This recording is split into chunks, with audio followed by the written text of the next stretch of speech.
And look at these parents, they're so excited, you know, to go to A&H Appliance and have a push-button kitchen. But look at the kids, they're practically in rapture over the future. Well, that's me, you know. Us kids were pretty excited about all the technology, and look, we did get our picture phones. So some of the technology they came up with ideas for back then did come to fruition. The nuclear-powered air transport vehicles did not come about. The people decided probably nuclear-powered aircraft was a bad idea. That's good. But, you know, you had your jet pilots at that time flying your supersonic aircraft, and when they went home, they could drive home in their vehicle that had the fins and the, you know, aerospace everywhere. And that's me as a kid, playing around on these Air Force airplanes.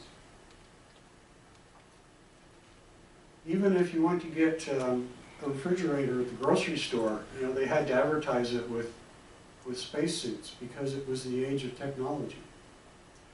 Before World War II started, you had refrigerators with the big coils on top, and it wasn't too recent. That was a very recent innovation. Before that, you had a box that you put ice in, right?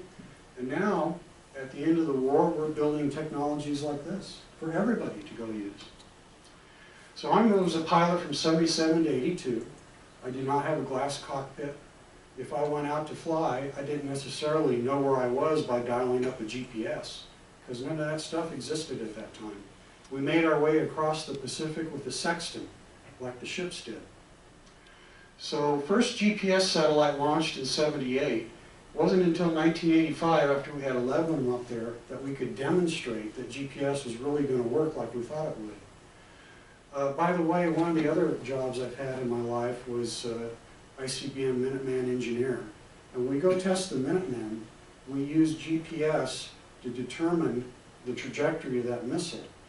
Those satellites are traveling at such a high rate of speed around the Earth and giving us this information in such a way that when you're calculating the precise trajectory of that missile, you have to take into account Einstein physics, relativistic effects, because those satellites, those GPS satellites, travel so fast.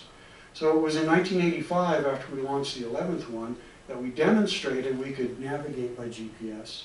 It was 1994 when the constellation was complete, and of course it was President Clinton that freed up the precise data that gave us the in-car GPS receivers we have today.